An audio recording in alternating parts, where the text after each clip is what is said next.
It always sounds so menacing. It's like,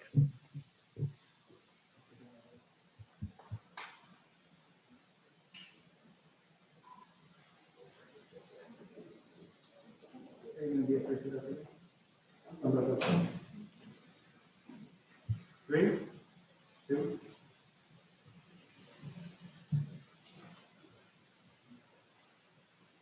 Good evening.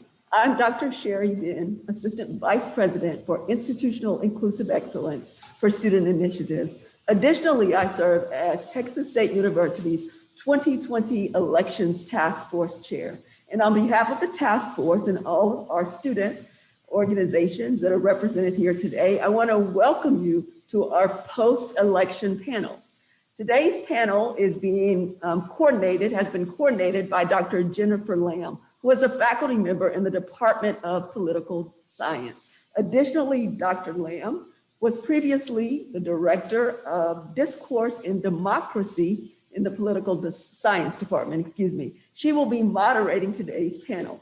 And so on behalf of the task force, all of our student organizations, political science, social work, we want to welcome you to our post-election student leaders panel. Thank you. And at this time, I'll turn it over to Dr. Jennifer Lamb.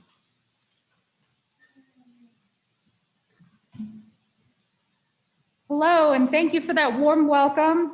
Again, my name is Dr. Jennifer Lamb. I'm a faculty member in the Department of Political Science. And tonight I am going to moderate this debate on student experiences in the 2020 elections. I want to take a moment to have each of the panelists introduce themselves, give us your name, your hometown, what your major is, and also mention the student organization that you've worked with this semester and throughout this election, and give us some sense of what your student organization, the goals are, and what your locus of action is on campus. Okay, so we can start. You want to start in the front? Go ahead. Colton. Sorry. I'm Colton Halter. I use he, him pronouns. I am from Wichita Falls, Texas. I'm an economics major with a minor in political science and Spanish. And I represent the Young Democratic Socialists of America at Texas State.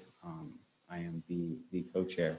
And our goal in YDSA is to organize workers and members of marginalized communities to advocate for a more just and more equal campus, and eventually a more just and more equal world.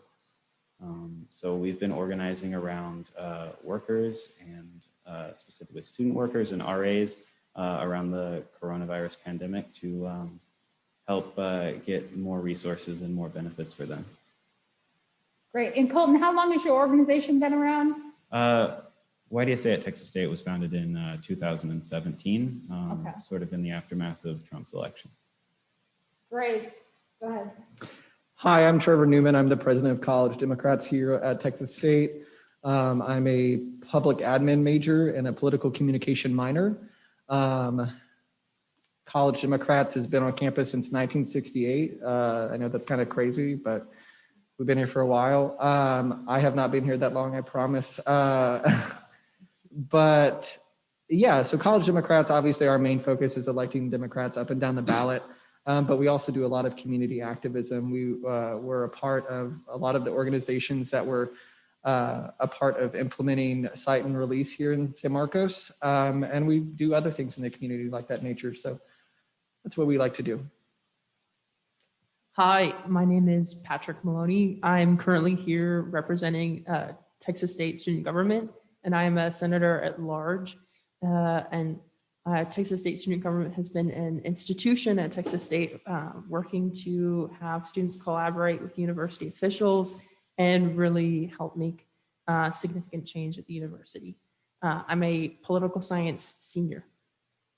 Oh, and I'm a military kid, so I'm not really from anywhere.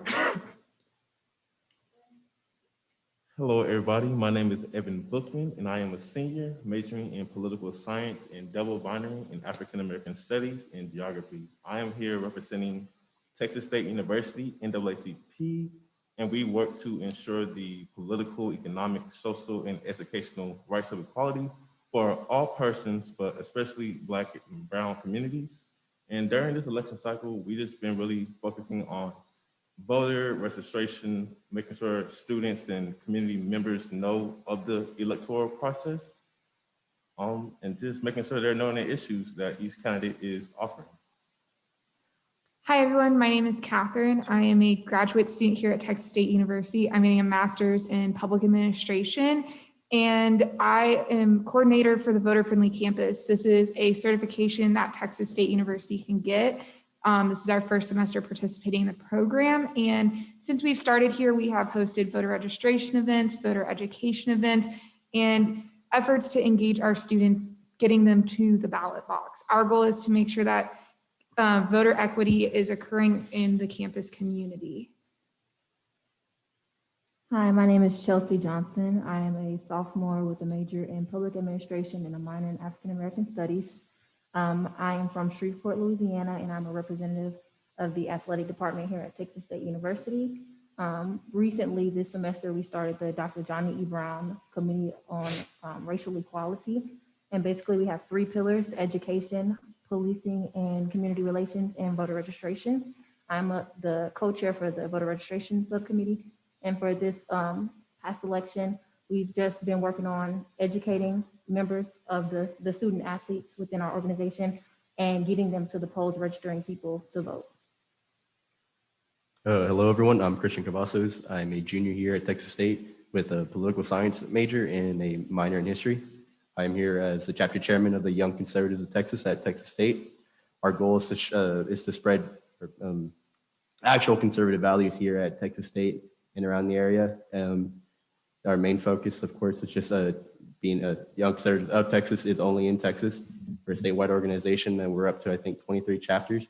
The chapter here at Texas State has been here since 2014 or 15, and the actual organization itself has been around since the 1980s, and we take our motto very serious, principles over party. So we try to really make sure that people understand real conservative values and not strictly the partisan lines that they're just given. My name is CJ. I'm a junior here at Texas State. I'm originally from San Antonio. I'm majoring in political science and minoring in political communication. I'm a part of task force, and I'm representing institutional inclusive excellence, which is a part of the Office of Diversity, which tries to empower underrepresented Bobcats. My name is Corey F. Benbow, and my pronouns are he, him, his. I currently serve as the president for the Underrepresented Student Advisory Council, or USAC. And USAC is around, as the name states, it represents underrepresented students, providing them with leadership, advocacy, and also the delegation, a place to kind of belong at Texas State and get there, and a place to kind of elevate their voice. I am from Austin, Texas, and I just want to add, while I serve in the capacity of president of USAC, USAC is an organization that represents underrepresented students and populations that marginalize at Texas State. So the views are my own and not that of the organization, because the organization will take anybody with any views. Thank you all for that, for introducing yourselves and letting us know a little bit about your organizations. Before we get started in the panel discussion, I just wanted to run through what we know about the 2020 elections. And actually, it's just a show of panelists. How many of you are happy on a scale of 1 to 10, 10 being the happiest, with how much information you have at this moment? People would like more information in terms of the voter, the turnout, the elections. When we started planning this event, a month or so ago, a month or so ago ahead of the election, we knew that this election was going to be unlike previous ones, at least in that with many of our US or our federal races, some were going to be very close.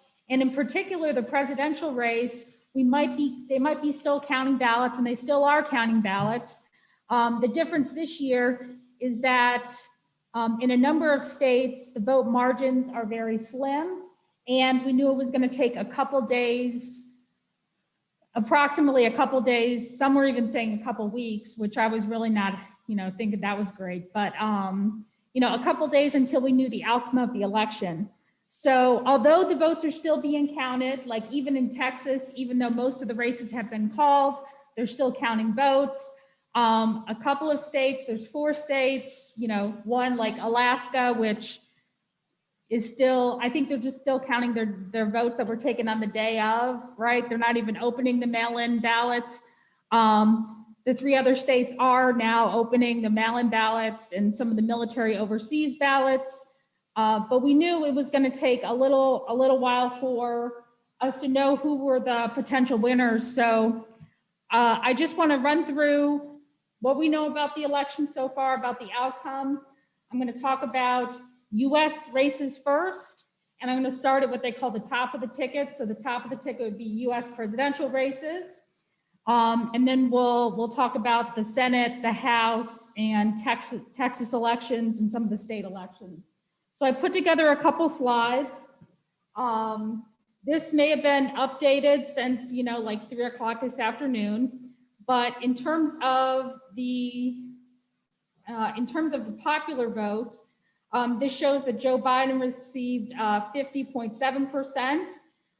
Donald Trump received 47.6%. I also put the popular vote totals for the state of Texas up there so you can see the difference. In the state of Texas, Trump received 52.17% and Biden 46.4%. So a 5 or 6 point difference in the popular vote in Texas is closer than we've seen in recent years. So that's at the top of the ticket. That's what we know about the presidential race. The next slide says that divided government is likely, and this is a political science term, but political scientists call it unified government when of the US, parts of government, the presidency, the Senate, and the House are controlled by one party. When that happens, it's called unified government. That is most likely to occur when a new president is first elected. So think Barack Obama when he came in after the 2008 election, or Donald Trump after 2016. In that case, the Democrats, then the Republicans control both the White House, the Senate, and the House.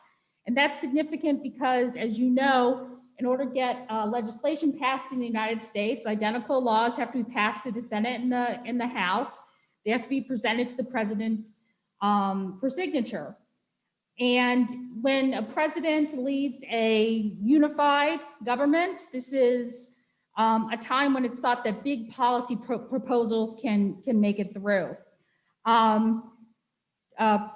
President-elect Biden, it looks like he is going to come up with, we are not sure yet if the Senate is going to be in the hands of control. The majority party is going to be the Republicans or the Democrats. Did everyone hear that?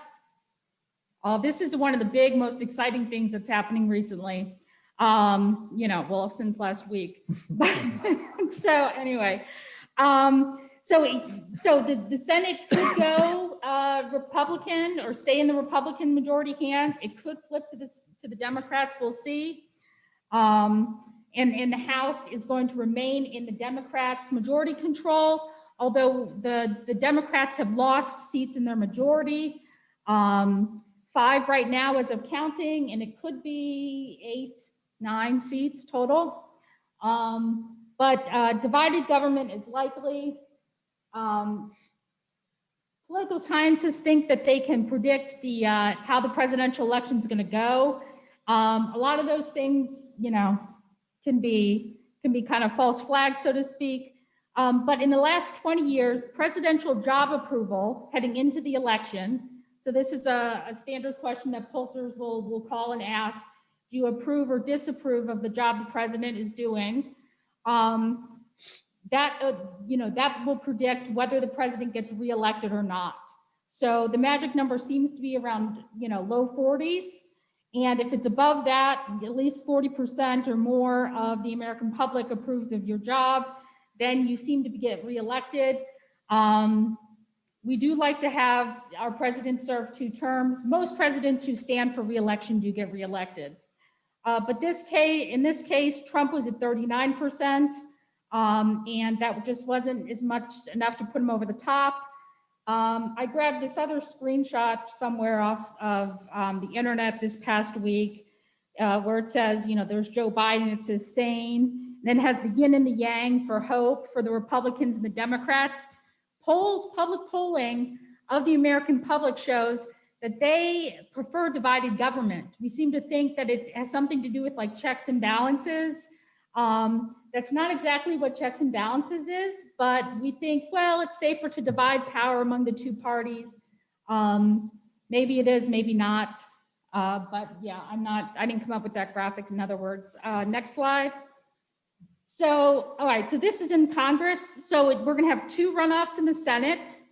The way the Senate, everyone is elected for 6-year terms. They're divided into 3 classes. So, every 2 years, one of the classes is up for election or re-election. And the way they design it, a state's 2 senators will not be in the same class because the Senate is supposed to provide stability. So they don't want both senators turning over, but we have a really extra special situation in Georgia this year, where we have the regular senator that was up for election, and then we have a special election because a member of the Senate stepped down for health reasons. So for that reason, there are 2 open seats for Georgia, well, not open, but there are 2 seats to be taken in Georgia. One guy is running for re-election. And the other guy, and the other seat is an open seat. And in Georgia and Louisiana are 2 states where you have to have, rather than just getting the most votes of any candidate in the race, that's called a plurality, you have to get an actual majority, 50% plus 1 to be elected. So for that reason, there's going to be a runoff. That runoff is scheduled for the first week of January for Georgia. And then, like I said, the Democrats lose seats in the House, but they're going to hold on to the majority. You can go to the next one. I popped this state party control of state governments in there to show you that pre and post election. The big story is in our 50 state governments, not much has changed pre and post election. Most of our state governments are divided on, between parties. There's party control. So, and then if you go to the next slide, so I'm sorry, the previous slide that I showed you, this is state party control. So this includes the governor. This next slide is legislative control. And this is actually the more significant one because this is an election year ending in 0. The census was conducted this year. So that means that the census is going to turn over the numbers for redistricting. And in most states in the United States, that redistricting, the lines, the drawing of the congressional maps is done by the legislatures. So it is very significant what party or which party controls the House that's drawing the maps, because those are the lines you're going to run on.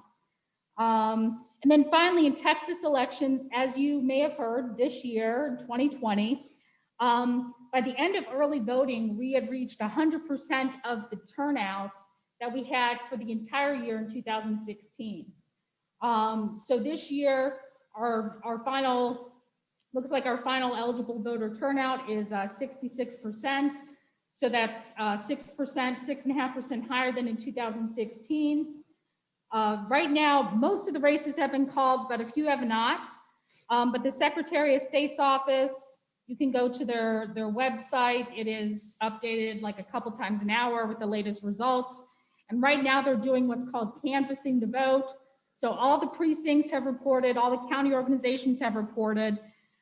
They're canvassing, which means they verify and they certify the results. And that sets up Texas's presidential electors to join the rest of the Electoral College to do the official vote for president in December. And then last thing is the Texas legislature convenes in January. So I wanted to give just, a basic overview of everything that's happened, what we know about the elections. I wanted to kind of start the discussion off with who did you vote for and why? So I kind of have a sense of, most of who you guys voted for, but I'm really interested in the why.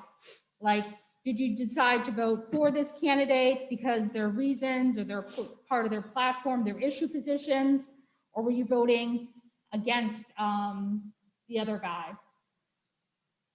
And I think the easiest way to do it would be kind of put your hand to the side at least so you guys don't all shout at once. Okay, go ahead, Corey. I voted for Vice President Joe Biden and Senator Kamala Harris.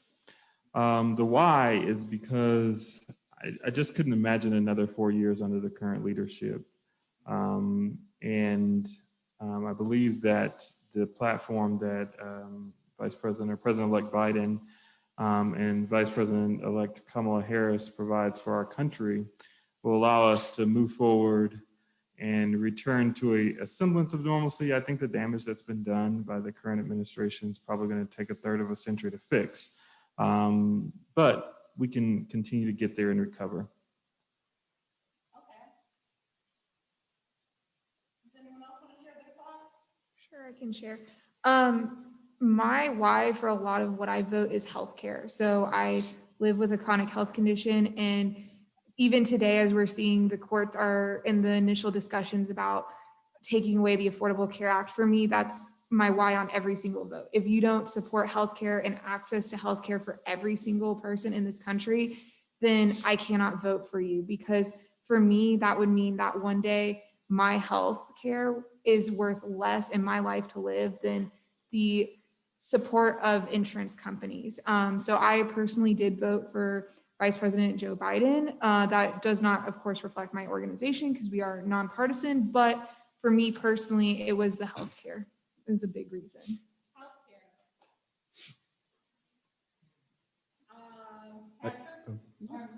No, you go.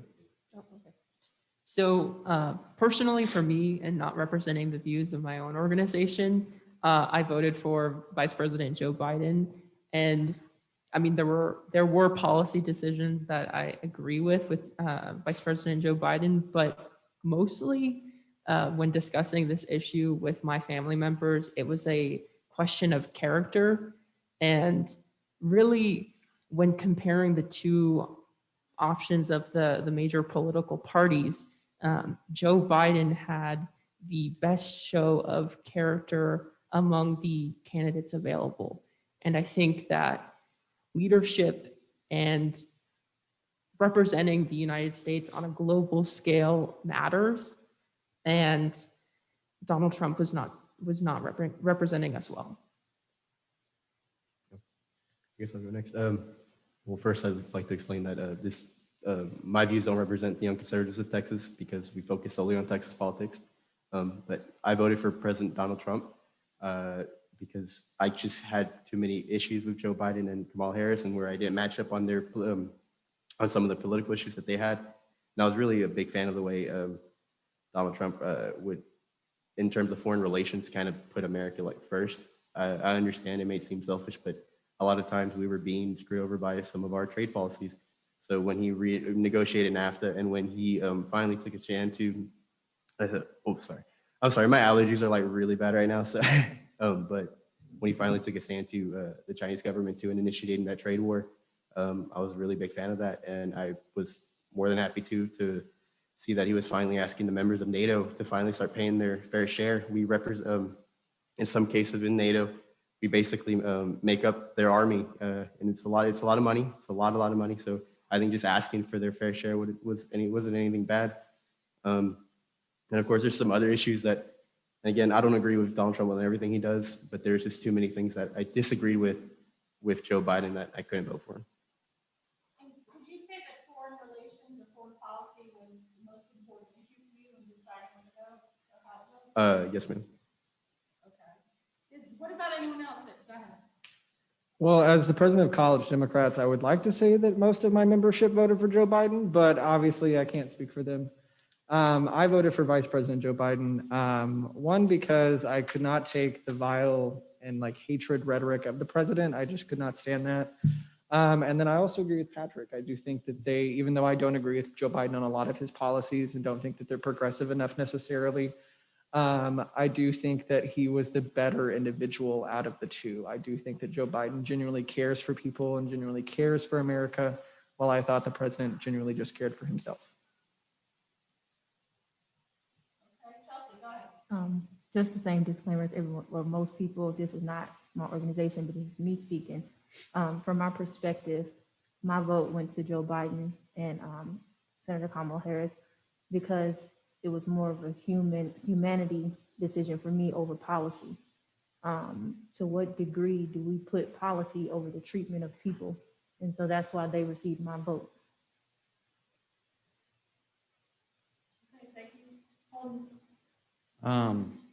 So I was never going to vote for a Republican.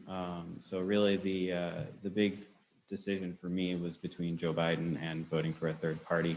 And I ended up voting for anyone laughs, Howie Hawkins and the Green Party. And at the end of the day, I just couldn't bring myself to choose between two aging racist imperialists who had credible sexual assault allegations against them. The main reason I vote is because I care about local politics, and I think that's where real change happens. I think that's what affects people's daily lives. And so that's why I go and spend the time to vote, is to vote for the down ballot candidates and the local candidates. And I really don't think the presidential election is the be all end all that people think it is. So like, obviously I didn't think the Green Party was going to win or anything, or that my vote would matter in that case, but the principle of it, I couldn't bring myself to vote for someone I disagreed with so fundamentally, like Joe Biden. But obviously, it's definitely an improvement objectively over Donald Trump. Oh, and obviously, I don't represent the views of YDSA. We didn't endorse anyone for president or any elections. So this is just my own personal opinion. Okay, and Colton, was Colton the only one to vote for a third party, at least on the presidential ticket, which wasn't here? So, Colton, can you tell us, have you participated or voted in other elections, and would you consider one of the two major candidates? Yeah, so I voted for Beto in 2018 because I don't know if I genuinely agreed with most of his policies. I don't know if he had that concrete of a policy proposal anyway, but I generally supported him, and he generally seemed like reasonably interested in bettering the lives of most people. I can't really say the same thing for Joe Biden. Nothing about his campaign has really stuck out to me. But for every race, I voted Green Party for Senate as well, but for every other race, I voted Democrat or progressive local candidates. Okay. Go ahead. I'm speaking for me, myself, and I. I mean, I agree a lot with what Colton just said, but I did vote for Joe Biden. But nothing outside the fact that he's not Donald Trump stands out about him to me. I think, down the ballot races are much more important. And I just feel like, again, Joe Biden, he wasn't my first, second, or third choice or 10th, but I believe he allows for a better environment for, Black, brown, and allies to organize in, to really get out of this sense of what we think as normalcy and really strive towards, radical and transformative change in our prospective communities. So you were saying that your vote for one of the major two-party candidates isn't necessarily an indication of how far or how radical your preferred policy position is? It's just more of a pragmatic decision? Correct. Okay. Go ahead. What my views don't represent my organization, but I ended up voting for Vice President Joe Biden. I agree with a lot what Patrick said. Honestly, I was a Bernie delegate, and I voted for Bernie at the DNC, and I voted against the platform at the DNC because it lacked the Green New Deal and Medicare for all. Honestly, I was gonna go with Green Party for president until the summer over President Trump's handling of the coronavirus, which is a real pandemic, and also his mishandling of racial injustice. And at least Joe Biden doesn't praise racists or dictators. And at least he will do something regarding the environment and healthcare. Okay, so it sounds like in your case that the issues of coronavirus and racial injustice and demonstrations over the summer, they kind of pushed you to picking, one of the major party candidates. Yes, ma'am, that and healthcare and the environment. I would say the environment is probably the most important issue to me. Okay. Yeah, another question that I asked you guys to think about was what was the most important issue to you when it came to voting? And we've already heard a couple, foreign relations, did someone say global warming or climate change? A couple people said that. Healthcare, is that the case for you, Catherine? Okay. What about racial injustice? Okay. Are there any other ones with COVID pandemic? Healthcare? I said poverty.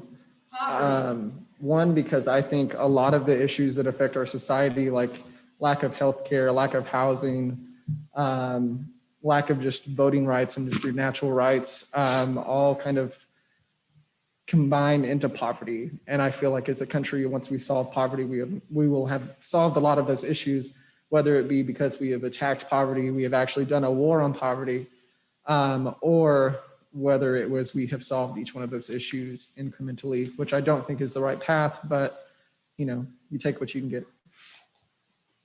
Okay, so interesting. So you're saying that issues around kind of environmental justice, issues in discrimination in policing, these are kind of symptoms of, is it poverty or inequality that underlies it all?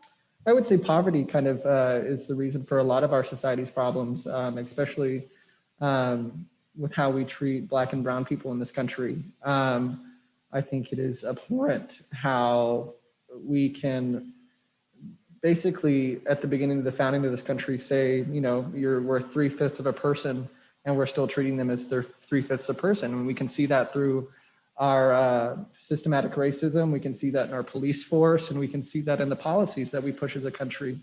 I really do think that poverty is kind of the main problem this country is facing. An issue that really didn't rise up, at least, I know the candidates had different programs, but nationally in presidential elections, education policy becomes a big issue. Catherine had her hand up, and then we'll come back to you, Catherine. I know we were talking, Trevor was talking a little bit about what issue is impacting the country the most, and he said poverty. On mine, I put systematic racism, because if you look at a lot of the policies in this country, the inequality, while it does fall on poverty lines, it more likely is going to fall on the different communities and different races first. We see, if you drive down 35 into Austin, that is redlined. It is still redlined to this day.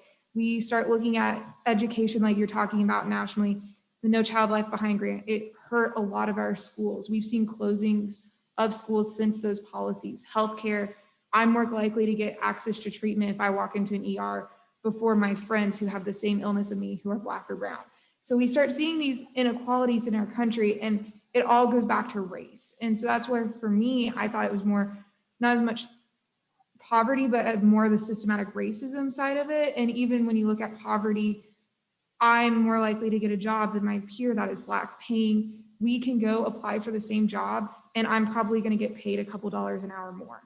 And so while it comes back to poverty, we have to look at the policies that come to the point of poverty, because poverty is not the first thing. It goes back to racism.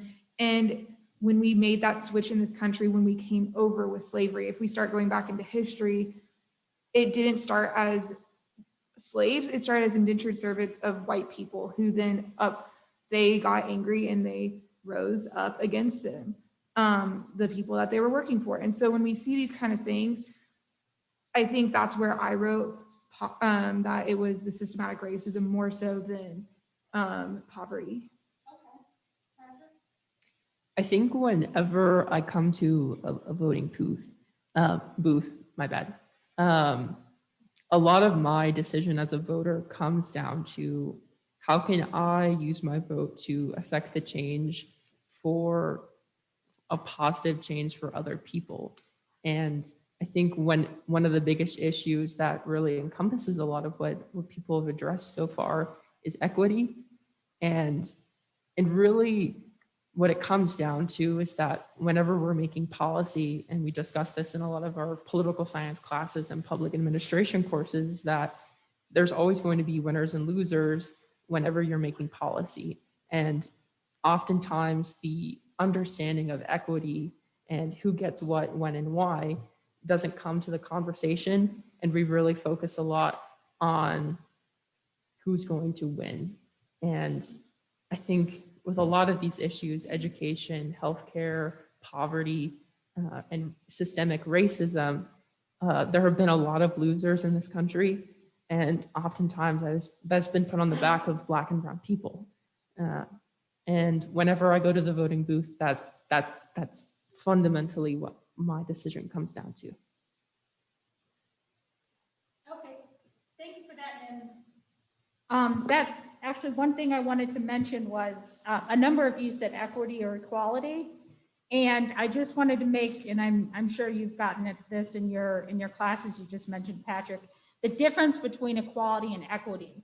So equality is identical, like 1 for 1, 2 for 2. Equity is a little different. It just means fairness. And so, not everything that is identical is necessarily fair. If you think about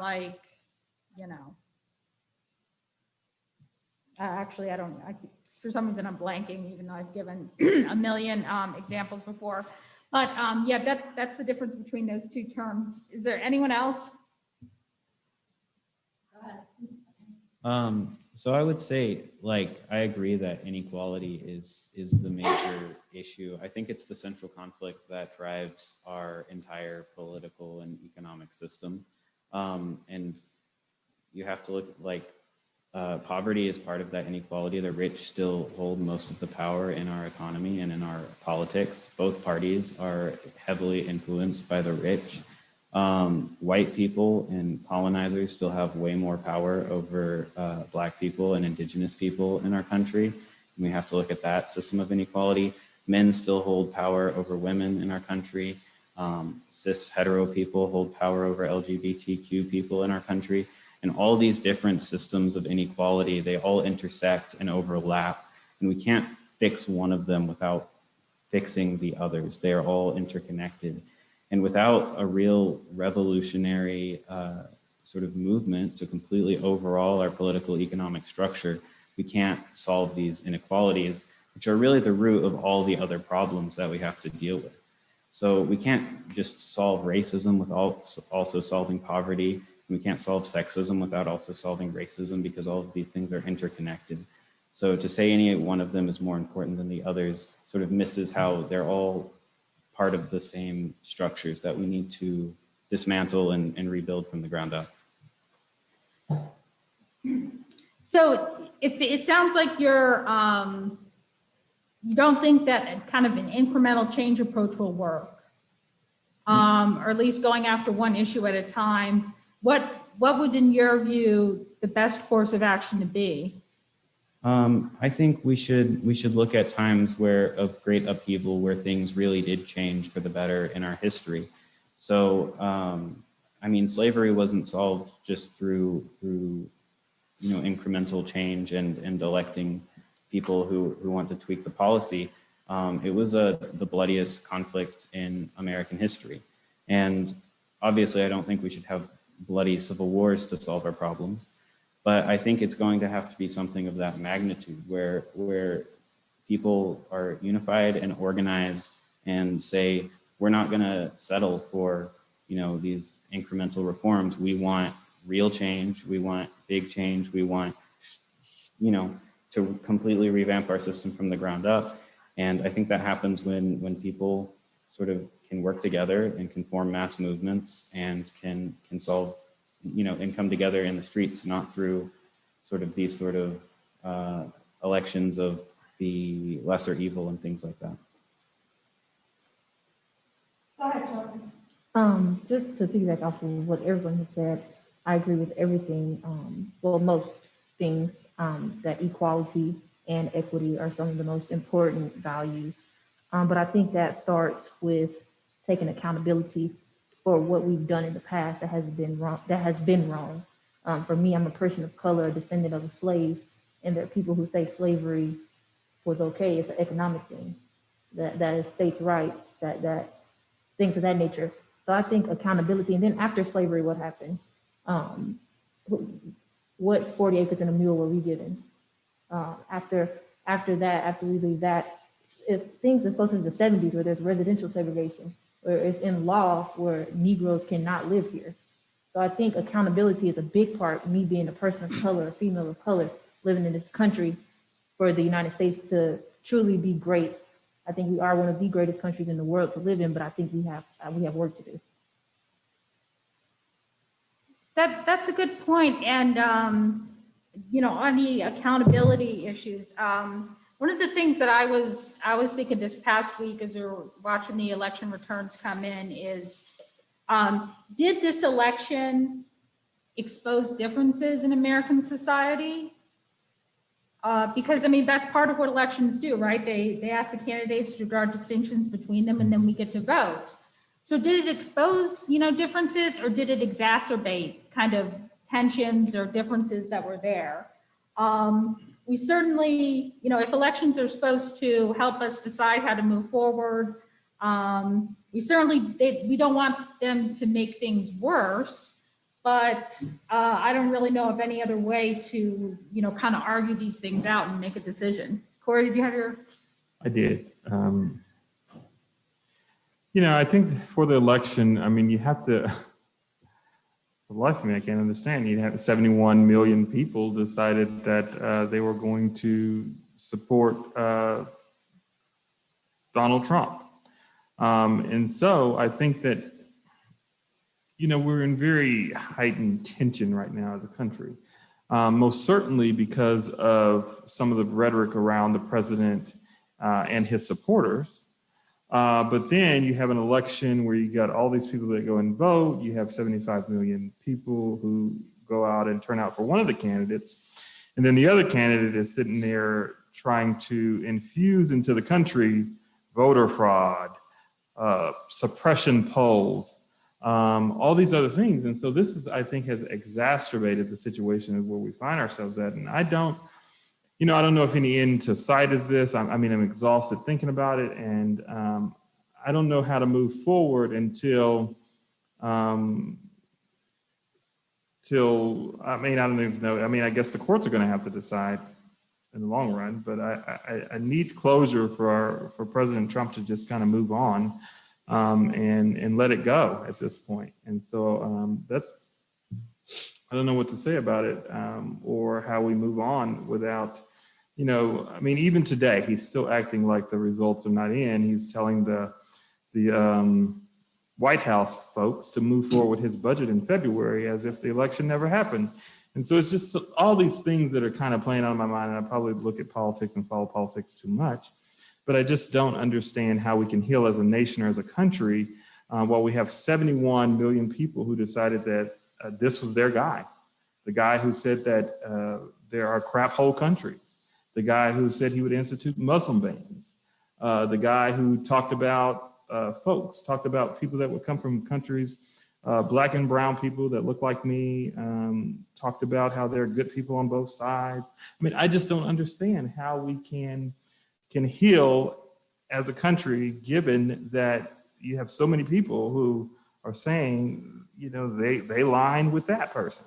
And We've had contentious elections before. Not in modern history, not like this. But you're saying that this is different. Is that what I'm saying? It's very different, and partly because if you understand the young people, and I'm talking about people maybe 27, 25 and younger, the Republican Party that they know is the party of Trump. And so these people have bought into this kind of visceral type of being, and they have galvanized around that particular way of the party being, the Republican Party. Right, but I think, I mean, Cedar, you were making the point. I'm Christian. that- I'm sorry. Christian. Christian. Yeah. I'm so sorry. You're good.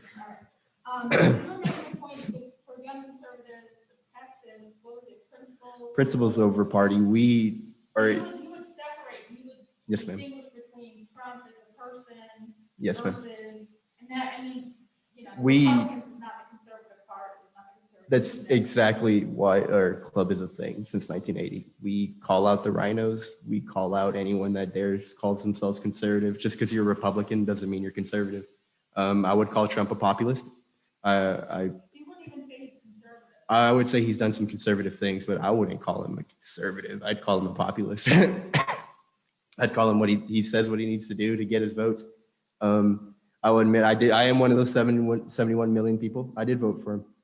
I still stand by my vote. I understand that, and being one of those voters, I very much, looking on Twitter and just see his tweet and just be like, oh no, what do you say this time? I understand he's probably like he has a pretty bad personality, but there's just these, to say some of the stuff too, I would look at Joe Biden and Kamala Harris just to be, if not worse. I mean, Joe Biden's been a Democrat since they were still Dixiecrats, right? Back in the good old South, he was very much signing bills with senators who were Klans members. Kamala Harris, I mean, she's I believe how many people did she arrest when she was a district attorney there in California that she specifically targeted African Americans. I think I don't know about this one. I haven't got to look into it, but she was trying really hard to make sure someone's death penalty wouldn't be overturned. She was district attorney in San Francisco, and then she was the attorney general. Oh, attorney general, yes. Yes, there you go. Yes, yes, ma'am. So it's just like I'm not saying that she was personally going after these people. when you see, I mean, if we're going based off like how people see it, like, oh, okay, these numbers show that there's a certain number of people that are being targeted or that are being arrested, and then you see a certain number of people, like a trend. Okay, I would say that there's a trend. I wouldn't say she's personally going and targeting a certain people, but it's just like if she's so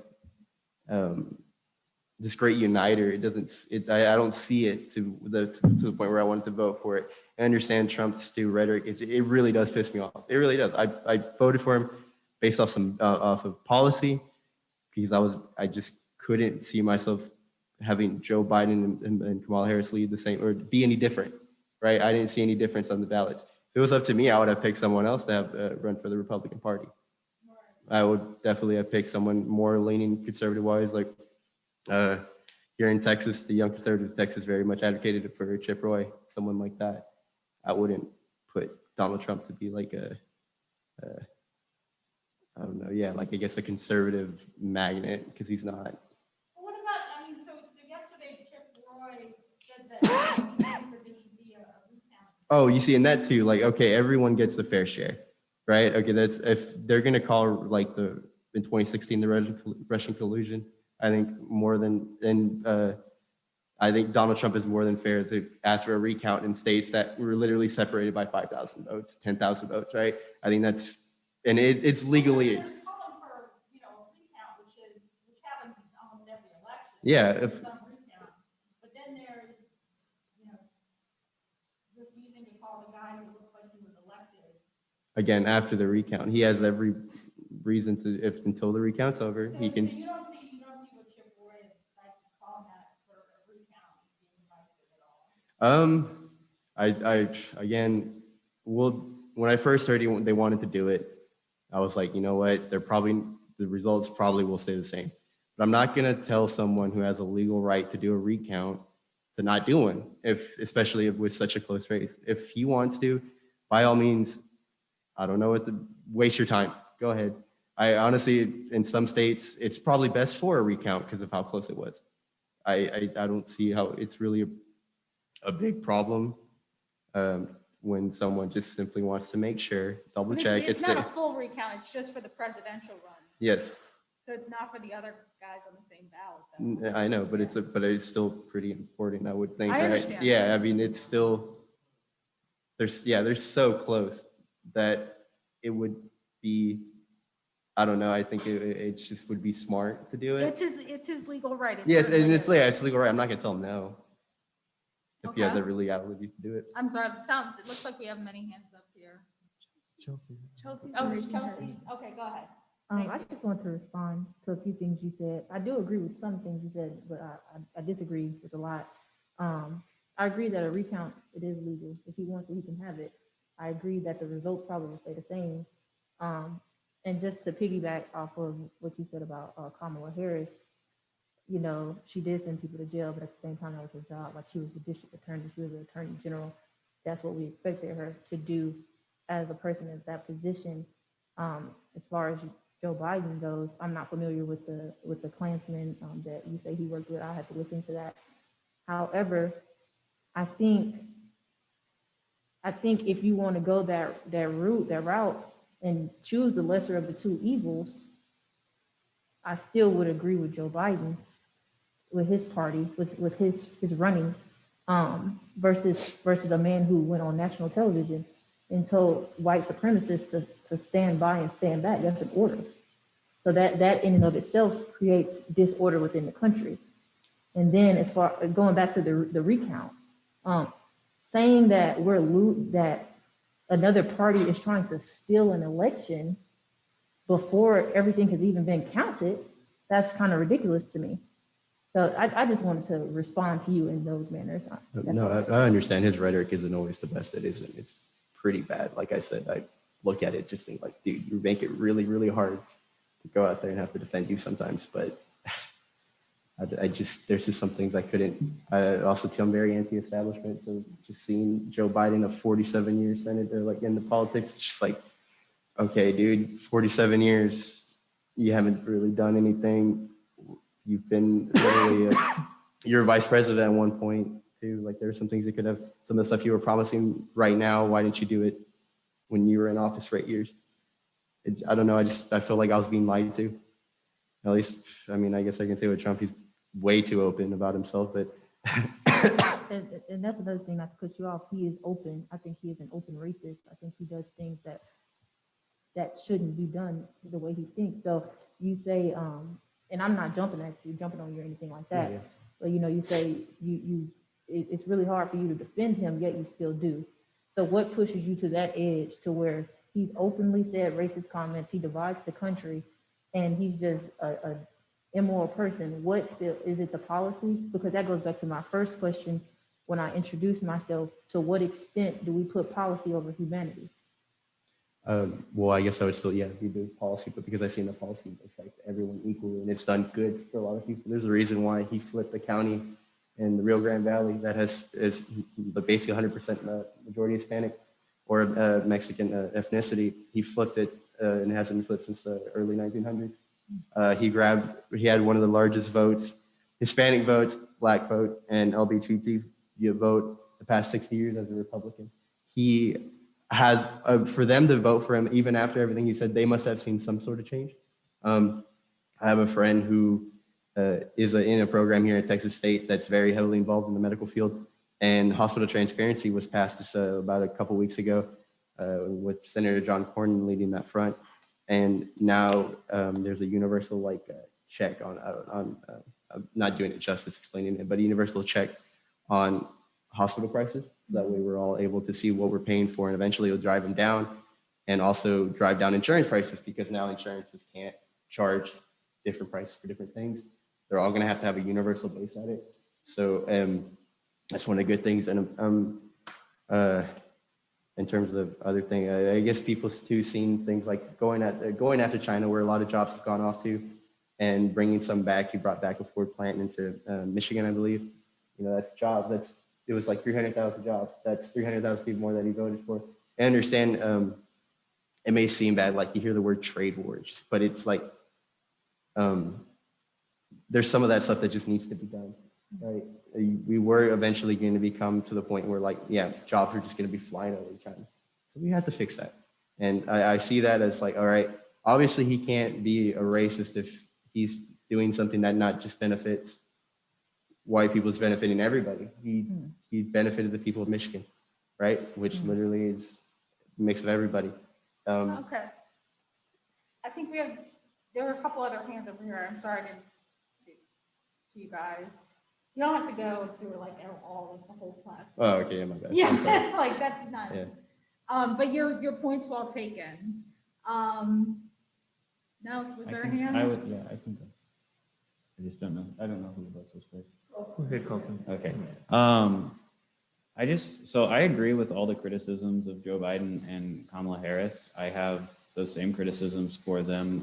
Joe Biden passed legislation with Strom Thurmond and like took pictures with them, and I disagree with all of those things. I just don't know how someone who can recognize those as criticisms and as bad things could, in their right mind, vote for Donald Trump after coming to that conclusion. Donald Trump is just as bad, if not worse, on all of those fronts. Like, if you have those problems with Joe Biden, which I do, you don't have to vote for Joe Biden, which I didn't, but you definitely don't have to vote for Donald Trump. That seems just extremely weird to me, that you have those criticisms of Joe Biden sort of seemingly from the left, and then you take that to vote for Donald Trump, who, he is a racist. He says racist things. He has racist beliefs, and he is not. He ran on Tough on Crime. He ran on crushing the movement for Black Lives and the protests over the summer. You can't be like, well, Kamala Harris was too tough on crime as a prosecutor, and then go and say, that's why I voted for Donald Trump. That just seems absurd to me. Okay, anyone else? Go ahead. Yeah, I just wanted to say that, obviously Trump has done a lot of bad stuff, has terrible rhetoric, has racist rhetoric. He's an open racist. But one of the things that I haven't heard mentioned yet is his COVID-19 response. This man is our commander in chief. This man is in charge of our country. He's supposed to be the executive of our country and get us through this pandemic. And he let 500,000 Americans die. And yet 71 million people still went out and voted for him. He let 500,000 Americans die.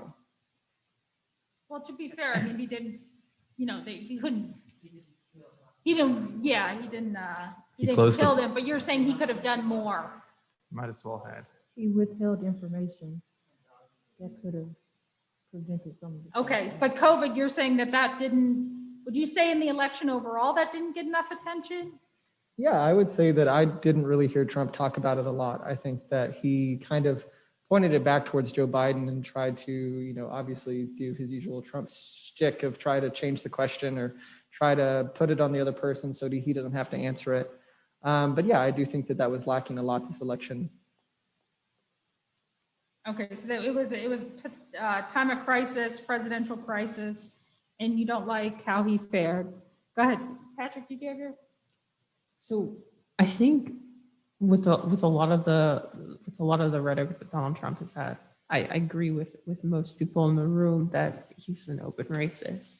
But what has been really decisive recently has been the accusation of illegal voting and the accusation that vote by mail is somehow an illegitimate form of voting, and that, I just don't understand the argument that a legal form of voting in most states is somehow illegal, and that millions of people across the United States somehow hacked into the system to change the election. And it just does not make any sense to me. It's laughable. There are a few states that conduct their elections entirely by mail. Obviously, Texas is not one of them. I think what President Trump and others were pushing back against was the expanded use of mail-in voting this election. Now, you could argue. What else were they going to do? Well, that's what I was going to say. of course, the likely response to that is that, look, we're in the middle of a pandemic. It just makes sense. It's safer. Incidentally, a lot of states that, like Utah does it and, Oregon does it. It's also a lot cheaper actually to conduct your elections completely over mail. But anyways, I don't want to get into that stuff. I mean, overall, I think that Donald Trump is allowed to want a recount in states that were extremely close. But to say that these thousands of voters, 10,000 voters in Georgia, 50,000 voters in Pennsylvania, that narrowly won Joe Biden the presidency were illegal, and is unwilling to concede the election just does more to divide the country than really actually unite the country around a single elected candidate. And it just doesn't make any sense. Okay, so you would draw a line between you fight very hard for the election, but once the race is called, then it's time to close. Then it's time to close ranks behind who is the president. Yes. Go ahead. I just have a couple of things to say. Like, honestly, like, without a doubt, like, Joe Biden's work with Dixiecrats back in the 70s makes me sick to my stomach. But he has disavowed that. And also, trust me, Kamala Harris as AG was not too satisfying to me. But on the other hand, you had a man that got the endorsement back in 2016 from David Duke, and he refused to disavow that. He has supporters that bring Confederate flags, swastikas to his rallies. And he even said, even when they're found innocent, the Central Park Five were still guilty. And he's refused to disavow the Proud Boys. And another issue that hits a lot of Black and brown people was this coronavirus pandemic. It affected more Black and brown people as compared to the white counterparts. And yet you see him disavowing it. It's fake. It's just making random conspiracy theories, not wearing a mask. And also on the terms of voter fraud, he's got no evidence. If you're gonna commit voter fraud, you're gonna need millions of people involved, including public officials, people that work at the elections. It's just total BS. There's no evidence. Well, that's what the courts will find, if there's sufficient evidence to proceed or not. Go ahead, Corey. Then we'll come to Kevin. Well, I just want to say, I think that, there's a distinction between being in a race and saying, hey, I fought a good race, the margins are close, supporters just stand there, hang with me, I'm going to exhaust all my legal remedies, and the other avenues that are available for me, that's a part of democracy, and then all out coming saying it's fraud, this, and that, and somebody's trying to steal an election, that undermines the fair election process that has existed in this country. Not only that, I think that, for me, I don't vote based upon party. I mean, I vote based upon the person that I think is going to do the best job, when and where. And if that person is a Republican, then I'd vote for that person. If the person is a Democrat, I'd vote for that person. I just think that the Republican Party, just in general, in my estimation, has been hijacked by someone who's not a Republican, but that party has embraced those values and went to bat for him, not called him out on his stuff. And so that's where I think that a lot of this animosity has brewed, because now you have people thinking that that is just the way that party operates. Those are the values of the Republican Party. That they don't espouse those things. They embrace him, and so I think that is kind of where we're at right now. And I think about these different laws and things that you talked about, like mail-in ballots, not allowing them, or fighting tooth and nail. I mean, there's been battles in the court. All these things. That's just voter suppression. That's just, more of these Jim Crow type of things 2.0 that we're just bringing into a modern day way of making it happen. And so I think about it in this state in particular, all the lawsuits and things that went on, trying to get the ballots in Harris County thrown out, making sure that we only had one drop-off location per county to drop off mail-in votes when you have Harris County that would be the 25th largest state if it were not in Texas and was a state of its own. I mean, all of these different things from the Republican Party. Okay, Catherine? I was just going to back up to Trevor first about when he talks about COVID. One of the things with COVID that we saw too was suddenly when it happened, it wasn't an issue of it spread. We are a global society now. We can fly, we go on cruises, people are constantly interacting with people. So there was a spread of a virus. We could spread the virus going anywhere, to the grocery store. Yet suddenly we saw this blame from our president, who was supposed to be the unifying front in that moment to tell the country, we're going to heal from this, we're going to be okay. Instead, they were blaming the Asian community. And this topic hits very close to home for me. My sister's adopted from China, and suddenly my family's fearing for her safety everywhere she goes because we saw attacks against the Asian community because it became socially acceptable. The thing is, while policy is important, the president is supposed to unify the country. And when he is openly saying racist things in a time of turmoil like COVID, it leads to a lot of issues, and then when we're talking about these mail-in ballots, what I don't understand is how they think it's okay, because not everyone who voted by mail, first of all, is a Democrat. I know of many Republicans who chose to vote by mail this election because they are elderly, they're high risk, they're students. Students have a lot of times do ballots by mail. They have a local race, they have that school board They're in the election. military. They're military. They rely on these ballots. And so to think that suddenly this man that's supposed to be unifying our country is saying your vote matters less, even though that vote could have been a vote for him, it just baffles me that people are okay with this rhetoric. And what I think the rhetoric comes down to, starting with the whole Make America Great Again, it came right after we had a Black president.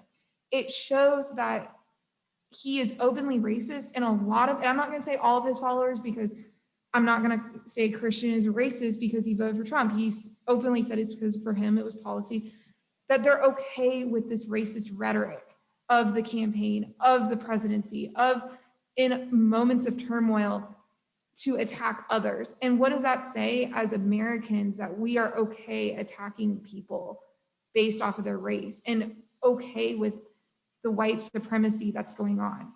The day after the election, my mom and I had a conversation, and my sister and I both texted her saying, if Trump wins, we're leaving the country. I said, I'll go get a PhD at a university overseas. My sister said, I'll go finish my degree in another country, because we both were fearing for our lives for different reasons. And that should not be the fear that voters have the day after an election. Okay, so you guys have talked a lot about the ways that the election has exposed and in some cases exacerbated the divisions in American society. What differences does the election paint over? Does anyone find themselves frustrated with the way that campaigns are covered, the way that the two-party system is designed? I mean, are there some things that deserve more attention that don't get it? Go ahead, Patrick. I don't necessarily think that in the American democracy, in our two major parties, that they're really that different. There really isn't a leftist party in the United States to really represent progressive causes. And I mean, if anything, it's the Republican Party is just a more conservative version of the Democratic Party. And it's frustrating to me that I have to choose the lesser of two evils a second time. Now, are there certain issues on which you think the parties do a good job of distinguishing themselves and certain issues which they don't? I definitely think that economics might be something that doesn't distinguish the two parties, but I think over time, the two parties have definitely divided over environmental issues. originally a lot of environmental issues were a bipartisan action. I mean, Nixon was the person who put in the Clean Air Act and Clean Water Act. But considerably over the last 5 or so years, environmental policy has considerably moved to the Democratic Party. Okay. I just think that throughout the campaign, progressive causes were sort of co-opted into a moderate fashion by a lot of moderate candidates. And You're talking about versus the Democratic primary, where a lot of those differences were highlighted. a lot of the differences were highlighted, but But then you have to ultimately pick one candidate, right? yes. I mean, I came down to picking Bernie Sanders as my candidate because he was the most progressive candidate and represented a lot of the causes that I believed in, such as Medicare for All, a response to climate change. But I feel like right before the primary finished, there was a coalition around Joe Biden as the most electable moderate candidate for the Democratic Party. Okay, and what about the idea that, Joe Biden has, put forward, I think they were saying the most aggressive or most ambitious environmental policy in terms of the Green New Deal, or he signed on to some aspects of it or called it a framework? Well, he signed on to some aspects of it, but in one of the vice presidential debates, they declared that they're not going to stop fracking. So I think it's the most progressive, but I don't think it was the most progressive option that they could choose. Well, no, definitely not the most progressive option they could, could be chosen, but I guess that's what the voters of the Democratic Party wanted to go with. Go ahead. I definitely think the two parties are just sort of two flanks of the same American imperialist capitalist hegemony. The Democratic Party is obviously like less bad in that, Thank you. they don't support, banning abortion, and they're less openly racist, at least to people within the United States. But I think you have to look at under the Obama administration, Standing Rock happened, Ferguson, Missouri happened. That's when Black Lives Matter was founded. The drone striking, expanding the drone striking, ICE child detention centers happened under the Obama administration. You have to look at the end of the day, both parties are really not that different. And I would never vote for the Republicans because they're obviously the worst of the two. But the Democrats they're not good, they're just less bad. And when it comes to foreign policy, both parties are essentially identical. There's this bipartisan consensus on foreign policy that supports interventionism and supports sanctions that starve and kill millions of people, supports bombings of weddings and hospitals. All of these things are supported by both parties. The Democrats have voted for all of Trump's military budget expansions. Like, the Democrats are not a party of the working class or a party of marginalized people. They're just a less bad party of the ruling class and of the rich and of the military industrial complex and of prisons, and they're just a softer, slightly less bad version, in my estimation. You get it, they're bad. Okay, go ahead. Yeah, so obviously I agree with Colton on some of the aspects. Obviously, we do have more moderate members. We have conservative members of the Democratic Party. And, they leave a bad taste in young people and sometimes just the country's mouth. Like Bill Clinton, for example, he is a neoliberal to the bone. If I had given the chance today, I would not vote for Bill Clinton because we do not agree on a lot of things. But yeah, I think that the Democratic Party going forward has a lot of work cut out for them. I think especially with Joe Biden becoming the next president, obviously progressive members of the party, organizations like College Democrats here on campus, we're going to be working hard to keep more of our moderate members of the party accountable and push progressive policies. And that's what we really need to see this session. And I think that the Democrats really messed up because we lost seats in the House. We could possibly win the Senate, but we didn't work hard enough to win it. And even the presidential election was very close. So I think Democrats really need to reevaluate our platform. And because, you know, obviously, like Christian said, Donald Trump is a populist. Populism is very popular in America.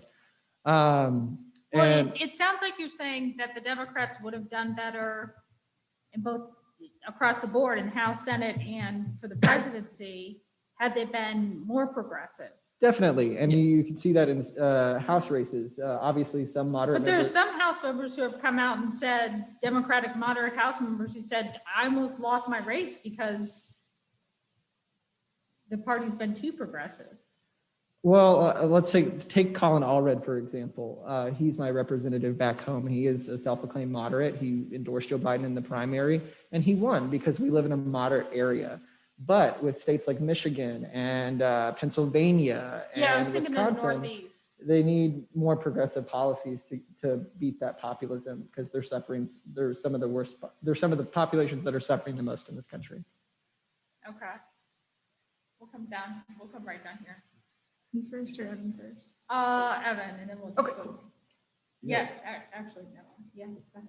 Evan, you go first. I'm really frustrated that, that the Democratic Party, when it could have been so much better than Joe Biden, we could have elected a person like Bernie Sanders, who was more progressive. There were a lot of, well, not a lot, but there were, you know, other progressives in the party. And I just feel like, you know, the Democratic establishment has really alienated and disenfranchised a lot of people on the far left. I mean, just within the last week and a half, last week and a half, like, you know, Biden, you know, backpedaling on, you know, fracking, in the face of police murdering, you know, Black and brown people, he decides to condemn looters and rioters. Just like when it comes to, you know, healthcare for all, he's not, you know, a proponent for that. And I just feel like there's a lot of, you know, radical transformative change that needs to happen. And that's just not going to happen under Joe Biden. I mean, when we talk about, you know, the lesser of two evils, right? This idea that we have to, you know, vote for the lesser of two evils, right? That's what got us Trump.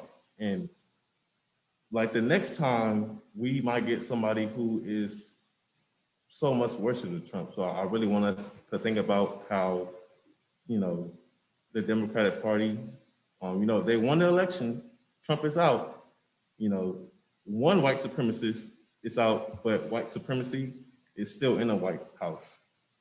You know, anti-Black policies were enacted under a Black president. You know, the expansion, you know, of drone strikes, you know, poverty and inequality, all these were stuff that happened, you know, while, you know, Biden was vice president.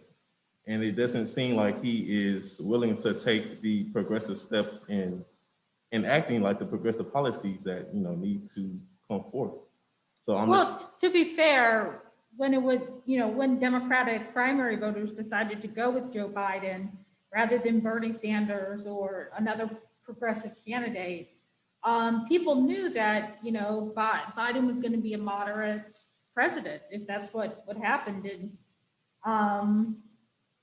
I mean, are you saying that you think he's going to let progressives down? He's not going to fight as hard as he can for them? I know he's gonna let progressives down. Like, again, the stuff that needs to happen, right? The most Biden can do right now is to alleviate the, you know, the economic stress from COVID. He can do stuff like student loan, you know, cancellation. But, you know, again, like, white supremacy is still a thing that I don't think anybody's like really talking about. Like, anti-Black police terrorism is like a really big thing. Like, Biden has said that he doesn't want to defund the police. Like, he wants to invest more in the police. And he's talking about, you know, more training and like de-escalation. And all this stuff is just gonna make, the police more effective at harming Black and brown people. So all this mean like there's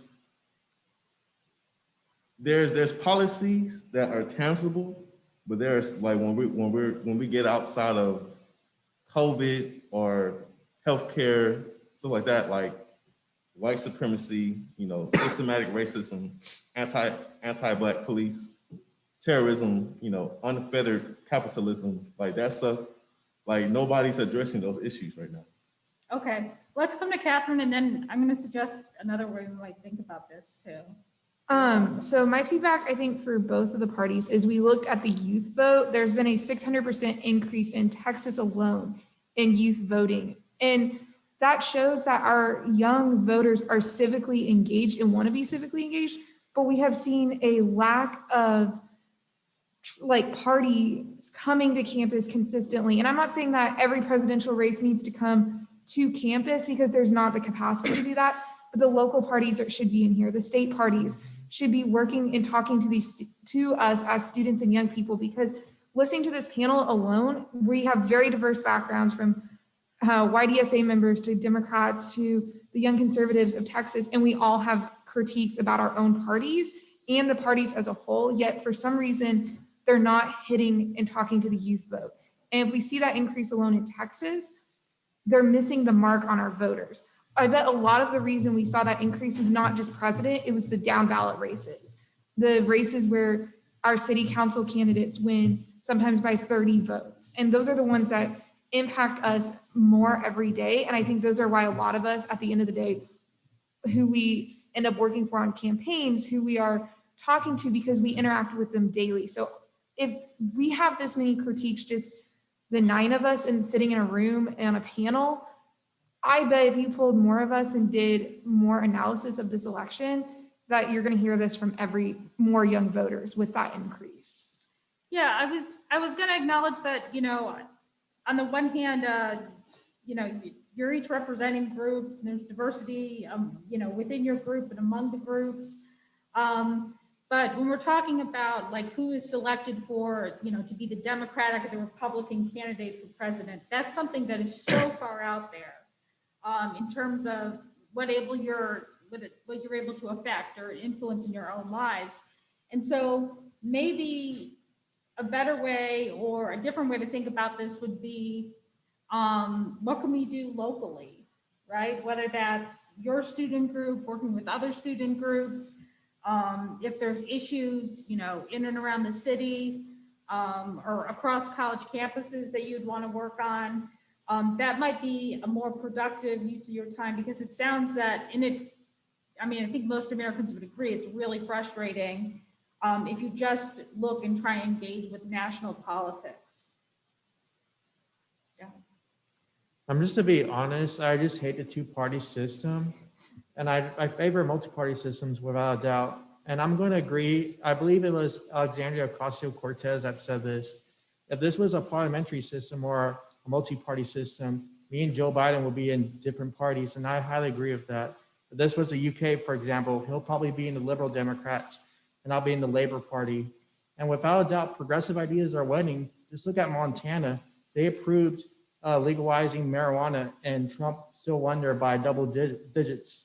And look at Florida, they passed $15 minimum wage and Trump still won there by 3%. And 70% of Americans approve of Medicare for all. And also look at swing district Democrats, Katie Porter, Mike Levin in California, they both won their elections and they campaigned on Medicare for all and the Green New Deal. So I do believe progressive ideas are winning. And I have felt alienated by fellow centrist Democrats over getting debates on Facebook, Twitter. I've had some people unfollow me and not talk to me anymore because I criticize the Democratic Party because they're just not listening to more progressive voters like me. Yeah, so going off your question about what we can do to partner with the community and stuff like that. Well, obviously being the College Democrats, we partner a lot with our county Democratic organization. And just from that back and forth, you can really see on the grand scale, the division that isn't just in our country, but also in the Democratic Party. There is a fight for power been going on since 2018 within the Democratic Party. And it is mostly between older folks and younger folks, because younger folks are trying to push more progressive policies, while the older folks who've been in there since the 80s or the 90s when they were working under Reagan and Clinton just aren't going to fly anymore. So, there is a lot of conflict at the local level and, the state level and the federal level. So I think someone mentioned when we first started that, the two candidates for president were both, in their 70s. Was that a disappointment that you guys like to see younger people? I mean, you can't be too young, right? No, yeah. I want some age, but not like too Yeah. old.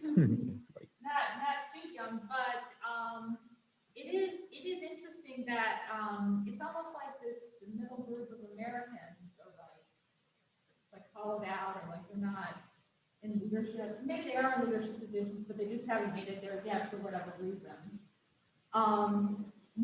In terms of, would your organization like to? Does it mostly enjoy working with like democratic organizations, or are there things in and around campus that you'd like to do? What do your members find most beneficial? Yeah, so we love working with other student organizations. Obviously, during COVID, it's been really hard to do that because you can't really, you can't be in the same space. You have to take in safety precautions. But yeah, working with student organizations is one of the best things for student orgs to do on campus because they're your colleagues. Or, in closer situations, your friends. Whereas when you're working with like a county party, it's a bunch of people who've been in this for a long time that think they know better than you. While your colleagues, or like people your age or organizations that we work with, you see each other as equals. You see each other as people you can work with. While, I hate to say this, but like when you're dealing with like older folks, it's harder to do that, and it's harder to get what you're thinking across to them just because of how much, I guess, knowledge they have. Yeah, not texting. So shameless plug here for the Campus Vote Project. Our job is to promote civic engagement on campus. And that starts with in the classroom, getting your faculty who are teaching you every day to educate you on voting. Are you registering to vote? Then it goes from peer to peer. Evan sat in his dorm with the NAACP multiple days, registering his peers to go and vote. We partnered with athletics to do the drive-up voter registration event, that in a single day, we had almost 800 voter registrations. That's where it starts in this community. It starts with getting your peers there. Then it starts with getting your peers to the ballot box, because to build a consistent voter that doesn't just go out maybe during presidentials or sporadically, you need to have them vote consistently in 3 elections.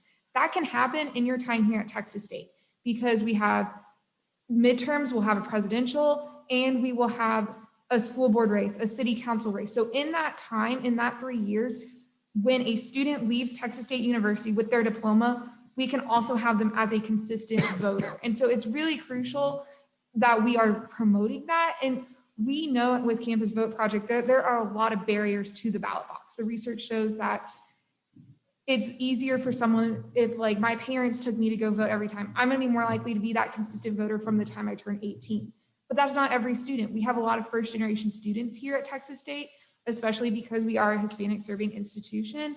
So a lot of times their parents may be immigrants. And so they didn't have that consistency growing up where their parents had the privilege to go and vote. So it's our job then to ensure as university staff, peers, faculty, the people that they're around and trust to get them to the ballot box safely. And the other thing that I think is so crucial within the community is our ballot box is not secure. That means that we may not in future elections have a voting location on campus. We have to go to commissioner's court every single election and practically beg and plead with them to say, our votes matter. We shouldn't have to walk 3 miles to go vote. We shouldn't have to take an Uber. Yeah, that's great during a midterm election. That's big that Uber might pay for rides to the polls, but we don't see that in our local elections. And those matter just as much to us. And that should not be the case. But every single time that they make that vote, I am working with students in groups like the NAACP to go Texas Rising, Move Texas, all these nonpartisan organizations to ensure that we can keep that voting location, and it's a secured location in the sense that it is always one of the ones that's picked, because the fact that it's even a discussion at our commissioners court, which by the way, we elect the commissioners court. We are part of the voting block that gets to decide them, should not be the case. But what we see is there's a lot of barriers to youth voting, partly because people are afraid of that divide. And that's where a lot of the issues come in, is in local races, the deciding votes have been the students here in Hays County. When we look at city council, some of our races won by 30 votes, I think it was in 2019. Those 30 votes were counted after our ballot boxes were driven and counted to the county's elections office. So that data shows us that our students are wanting to be civically engaged, but there are a lot of barriers to get to that point. Okay. What else would you guys like to see here on campus, or things with your student groups or with the campus community? So I just want to give like a plug real quick to the elections task force, because obviously I think all of these organizations sit on the election task force, and it honestly was one of the best things this election cycle. And I really hope that the university continues this tradition, because you get a lot of different insights from these different organizations, and you get a lot of teamwork. Christian and I work together, and obviously like on any other day, we would not work together because we have very large ideological differences. But with, instances like a university task force that isn't, putting students directly in charge of, educating their peers about elections, getting them the necessary resources. Like Catherine, for example, has spent, probably like 2 weeks worth of time, registering students, and probably even longer. So it's, it gives us a really good opportunity to bond and get to know one another, and work closely and make sure that our students are properly taken care of. Yeah, in terms, Texas State University, NAACP, we're nonpartisan, so we can't really like advocate on one candidate or another. But when it comes to, civic engagement, I just think, so I served on the election task force, right? And I think it would be beneficial for like more of my members to get involved with that too, just so we can, ramp up voter registration and education, and just make sure, not only are students are eligible to vote, but they know like the whole electoral process, and like they know the issues of each candidate, and that will, further, drive out, voter turnout. Yeah, maybe we can even sit down and think of some ways to keep people engaged, have projects in between elections, because it can't be anything more depressing than just, people telling you go vote, it's really important, we've got to keep our box on campus, and then nothing, and then like 2 years later, they come back to you and ask for something else. There has to be something in it for the students. Talk about that. Go ahead. Yeah, our philosophy in YDSA is more like the elections are something that happens. It's a day, or in Texas, really a few weeks, but then it's over, and that's where like the real work and the real organizing starts. So actually getting people together and putting together coalitions and organizations to push for specific goals and tasks is really where change comes from. If you look at cite and release, San Marcos being one of the first cities in the country to pass a cite and release ordinance, that happened through sustained community organizing, going to city council meetings, pressuring the politicians. It didn't just happen from an election. And so I think the real change and the things that really change people's lives is local organizing for specific action, and not just registering people to vote and organizing people for elections, which is important, but it's just one step and one part of it. And that's YDSA's sort of philosophy, is there's plenty of organizations on campus that can focus on the elections and the registering, and they do a great job at that, but we want to focus on the organizing after the elections and between the elections. Yeah, there are a couple of points there. that, yeah, I mean, winning elections just gets you to the starting line. Like you said, you have to build a coalition, you have to sustain it for the long term. The site and release is something that I think is an achievement, it's something that you can be proud of. And sometimes some of the work is educating people about what you have accomplished and why it matters. Reminding them, because I'm not sure if most Texas State students would know what that is and why it's important. So that's a good point. Anything else? Yeah, I just want to echo what Colton said. Like, the election is one thing, but voting is only one way to affect change. Like, it takes mass organizing and, coalition-led projects to affect the change that we want to see in various areas throughout, our society. Yeah, and there's various university offices that can assist you with certain things. And then there's faculty who are specialists in like almost everything in the world, literally, who can also help you. Go ahead. I think we need to make those faculty more accessible to our students to know those things. If we don't take a class with them, or we're not sitting on a task force with them, or they're not helping us with our project, we would never be interacting with them. I probably would not have had the chance to interact with Dr. Ben as much if I had not sat on the 2020 task force and she was overseeing the Campus Vote project with me. And those kind of things, it should be known, it should be accessible to us, and also be accessible in undergrad. I'm now a graduate student, so we see the more of the top faculty, the people that are tenured who do the research when you're in a master's program, but it should be to every single student. It should be the professors in history that have researched labor organizing. They should be accessible to groups like YDSA, to the NAACP. So when they're wanting to organize, that they could be helping them and be guiding them in those conversations, because when it's not accessible, it feels like there's a lot of barriers to that. And I think, you were one of my professors in undergrad, but outside, I had 2 women in my entire undergrad as professors, you and Dr. Hanks, and that was it. And so when we see those kind of those barriers for people, whatever it may be, it's very difficult for us to get to the change we want to create. And I've served in different roles with student government, with Corey, and there, even in student government, the Senate has literally told the university at points, these changes need to be made. Corey, when he was student body president, advocated. I'm sure Catching is now advocating as student body president for things. And those kind of situations, but if the university admin don't listen to us, or they're not accessible, then we're not going to be able to have those dialogues.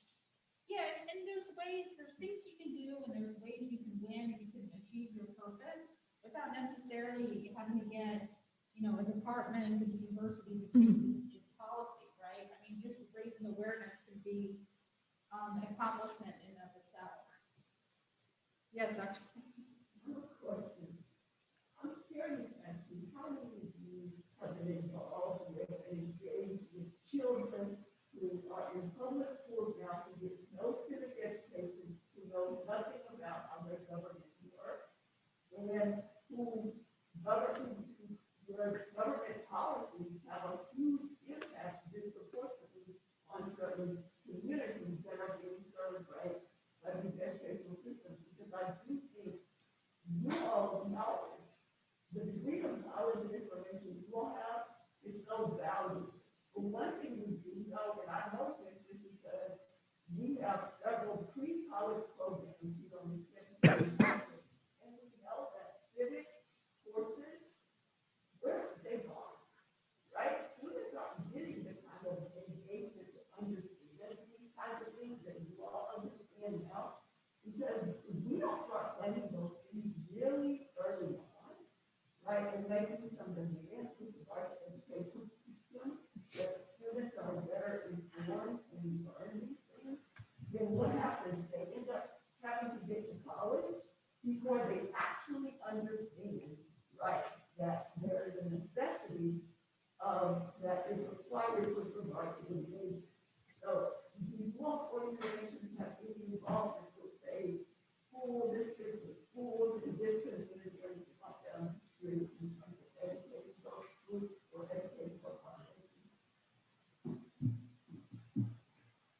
it's kind of a tricky slope when you go down to talk to the kids at that age, because then like you have the Young Conservatives of Texas going and talking to a bunch of kids in high school. Some parents might not be happy about that.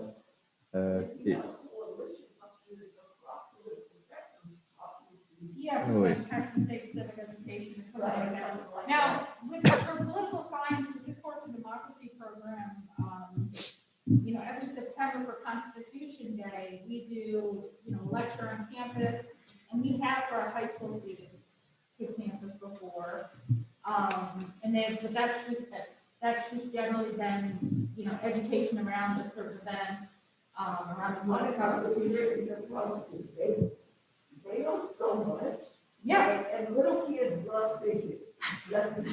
Like younger kids love looking up to older kids that are more apt to listen. So I'm just curious, when we're talking about civic engagement as well as accountability and responsibility to community, that's a component of our community. I think that has continued to get left behind with regard to what's happening in the class when we're talking about even movement, right? Because I think a lot of times we're kind of waiting on movement to happen, but we're not planning to see the movement. And so I'm just curious as to what the movement. I think we have our next task force conversation of Definitely. what we're going to do after this. I think that would be awesome for stuff like the Campus Vote Project Fellows to partner. Obviously, we have to partner with nonpartisan groups, but that's something I think. Yeah.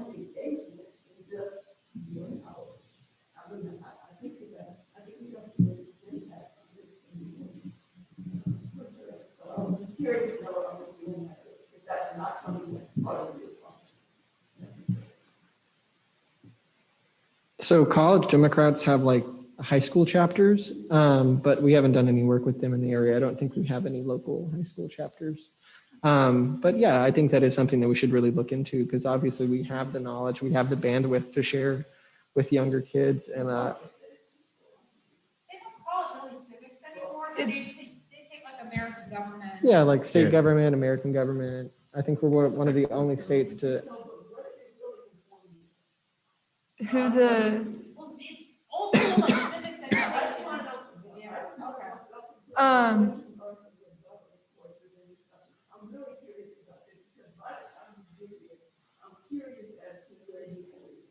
Dr. Ben, I have a book for you on this actually for my thesis, but a lot of our government courses changed because of No Child Left Behind. So now our government courses are to teach us who is elected and how our laws made. In the 70s, in the 80s, when we saw a lot of like social movements, people were taking 6 and 7 civics courses before they got to college, and they were civics courses. They learned the protest rhetoric and things like that we don't get anymore. And that happened because of No Child Left Behind. So. I mean, I would say it was really basic. It felt more like a history class than it did in terms of it being, I guess, like how to get involved. Tells you how things work and why they work, and that's it. Like, which I mean, to me was enough. I don't know if it was enough to anyone around me, but it wasn't terrible or anything. But again, it varies upon school to school. Some school districts straight suffered. Mine was Oh, just basically like what Catherine said, and also I recall like learning about the various like ideologies, theories, modern liberalism, modern day conservatism, social contract. But we also did like out of like, I believe it was like a day or two where we had, this is back in San Antonio, we had somebody from the Barrow County elections that came over and like registered us to vote. And that's actually the first time I got registered to vote, back in 2017, in the fall.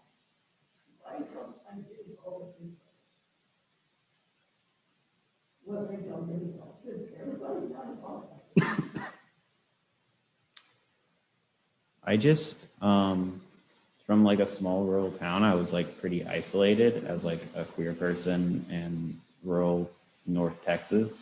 And so I read a lot of like books and things and about social movements and about how things changed in the past. I read like Angela Davis and Michael Parenti, and sort of it just got me motivated. Like these were regular people, they came from really difficult backgrounds.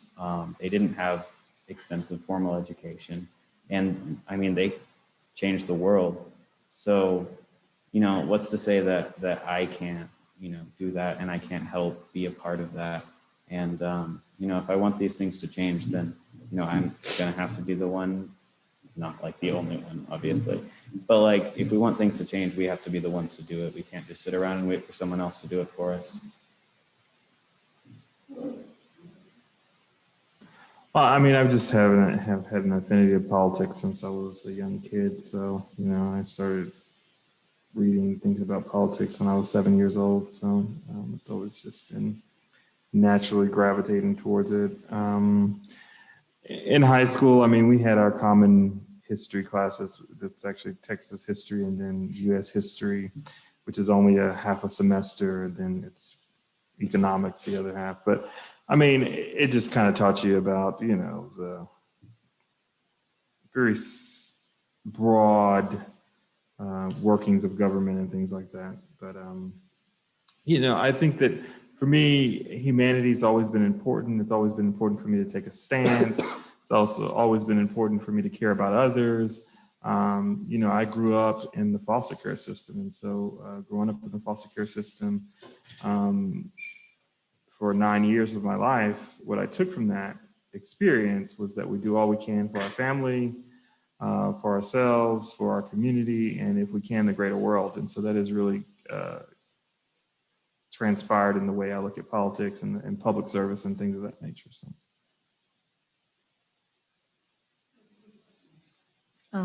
So my background, for me, I'm very family oriented. I take pride in my family. I take pride in caring for other people, standing up for what's right, and calling people out when they're doing something wrong. So for me, it's always been, I just want to help people. And I particularly am interested in civil rights, rights for minorities. And so that just interests me in which I want to help.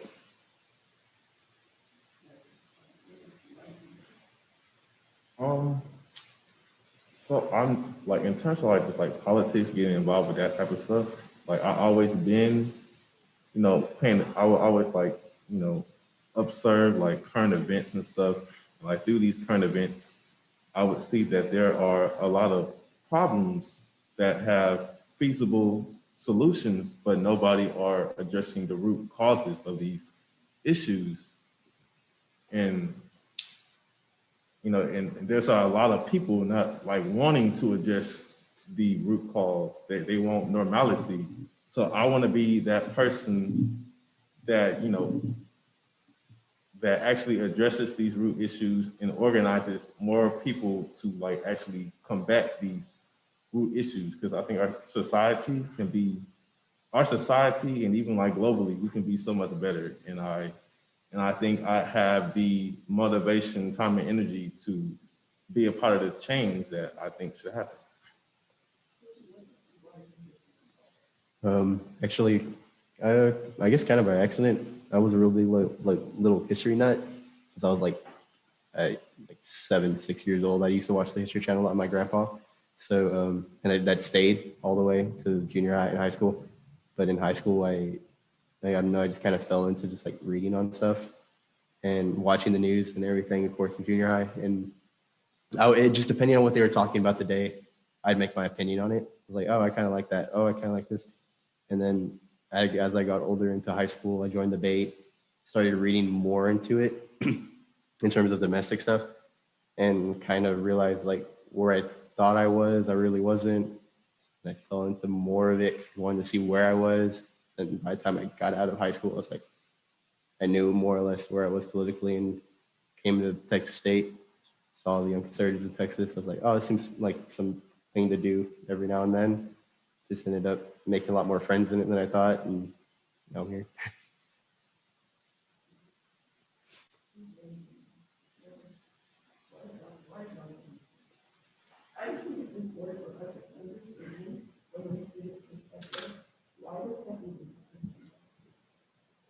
Honestly, like growing up, I was pretty apolitical up until my sophomore year of high school. That was during the 2016 primary. A politician by the name of Bernie Sanders really like interested me a lot. Some of the stuff he said didn't sound like any other politician at that time. Also, during that time, I was really listening to a lot of music. Groups like The Clash, Rage Against the Machine, System of a Down really got me like involved politically. I was honestly going to pursue music in college, but decided to do political science instead. And when I graduated in high school in 2018, I started volunteering at Beto O'Rourke Senate campaign, and I eventually got a job with that campaign. And then I transferred to Texas State last year, and the rest, I guess you guys know the rest. Yeah, so I think the first political memory I have was in kindergarten. And it was one of those like little bean elections we had where you would put a bean in, like you'd vote for the presidential race. And I voted for John Kerry because he had better hair. And, you know, I guess just since then, like my family's always lived under the poverty line. And that's impacted us in a lot of ways. I think my mom had one good paying job, and that was right before the recession hit, and then she got laid off. And, you know, even as a student, now that I can see clearly how my mom's life is affected by living under the poverty line, and then as a student, how my life is being affected living under the poverty line. So coming from a working class family has affected me a lot, especially in my beliefs. And obviously the party that I am a part of.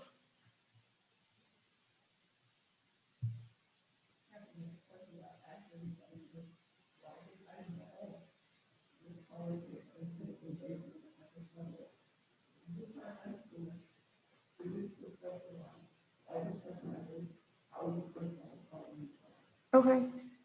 So I was first diagnosed with ulcerative colitis when I was 5. It's a chronic health condition. And so my everyday from the day I was diagnosed has been impacted by policy. When I was 10, I got a law passed in the Texas legislature so people could have access to employee-only restrooms if they had a note from their doctor. Because my mother stood in a parking lot and almost watched me get hit and killed by a car trying to get to a bathroom when I was 7. No mother should have to do that because of a policy that says, oh no, only employees can use this restroom, as they literally watched me cry.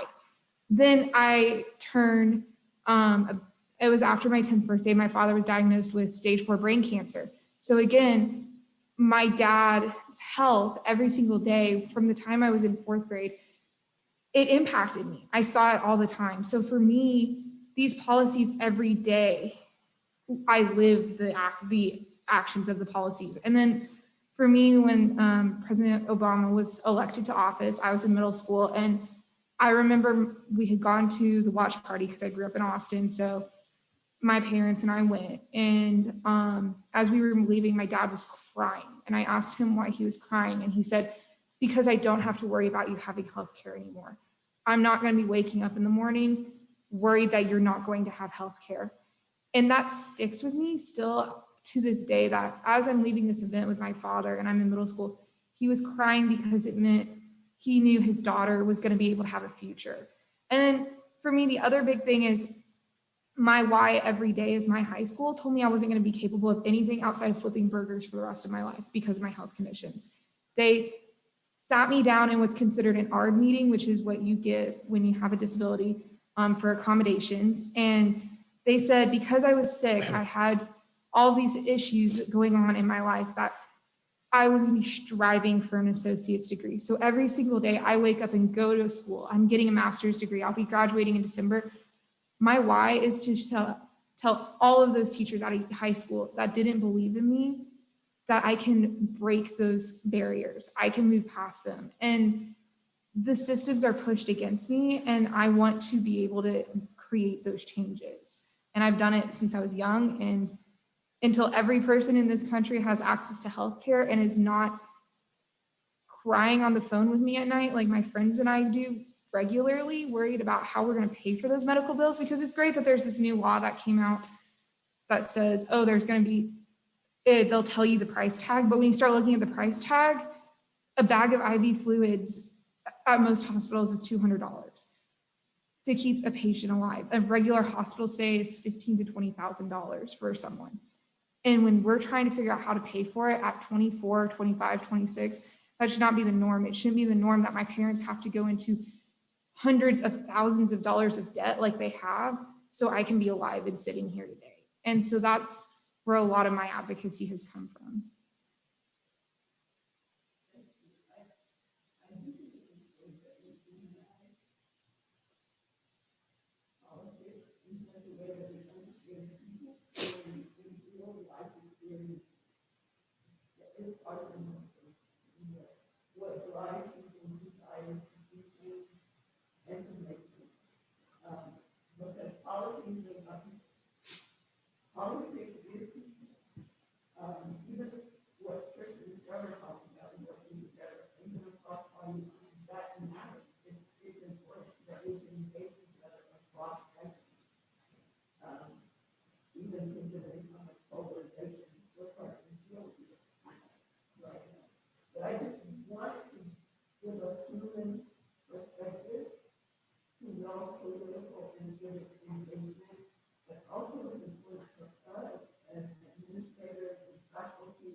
Thank you.